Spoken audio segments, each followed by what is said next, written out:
তুমি ওই স্থানে যাবে না। আমার নির্দোষ বাক্য অমান্য করো না, তুমি যাবে না সতী। শঙ্করের নিষেধ বাক্য সতীকে বারংবার বিব্রত করতে থাকে। পরিশেষে সতী ক্রোধান্বিত হয়ে শঙ্করকে ভয় দেখাচ্ছে।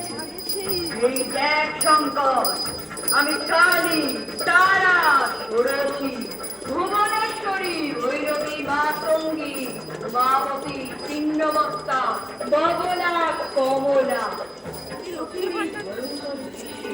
মহাদেব আর থাকতে পারলেন না। তিনি বললেন, যাও যাও সতী, তুমি যাও। স্থলে অগ্নি প্রজ্বলিত যজ্ঞ কুণ্ডে মৃত আহুতি ছেড়ে রাখে।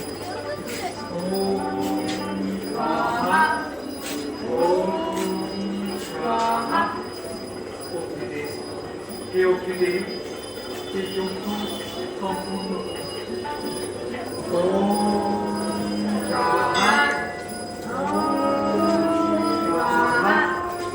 পিতা, পিতা, আমি এসেছি, বন্ধ করুন, বন্ধ করুন এই শিবির যজ্ঞ।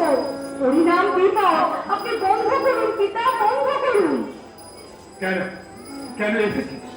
তো লজ্জা হয় না? যা যা, এই স্থান থেকে এখনই চলে যা, দূর হ। যার স্বামী ভাঙ ভূতরা ভক্ষণকারী শ্মশান